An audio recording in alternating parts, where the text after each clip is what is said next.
X-Men: The Last Stand, the third of the initial X-Men trilogy, and by far the worst of the trilogy.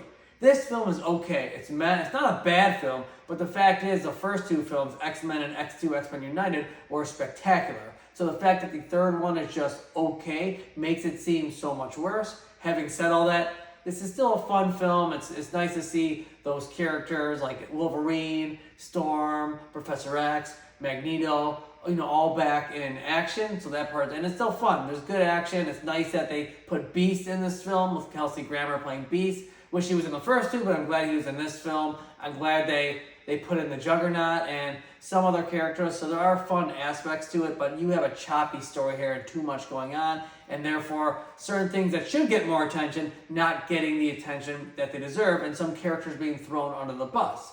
In this film, in addition to having the X-Men go up against Magneto and his army of evil mutants, you have a mutant cure going around, and then you have Jean Grey, who died in the second one, rising from the dead as the evil Dark Phoenix. So that's a major player in the X-Men, but they're trying to jam so much in this film that I feel like that did not get the attention it deserved, because Dark Phoenix is a very threatening character, and I wish they had more action and more scenes around that. There was a scene where Dark Phoenix killed Professor X, and I can appreciate they put some effort in showing the threat of Dark Phoenix, but I think there were better ways to do that. I don't think you need to kill Professor X, a major character where there's so many stories you could tell. And I think the production may have eventually regretted that, because they later, with all the X-Men films later, they kind of rewrote the timeline and fixed things in later films to bring Professor X back. So I think they acknowledged that mistake. You have Cyclops, who was completely thrown under the bus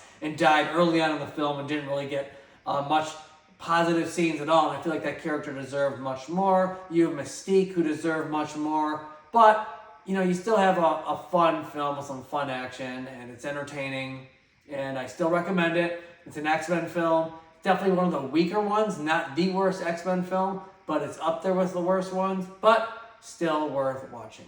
X-Men: The Last Stand, still worth watching.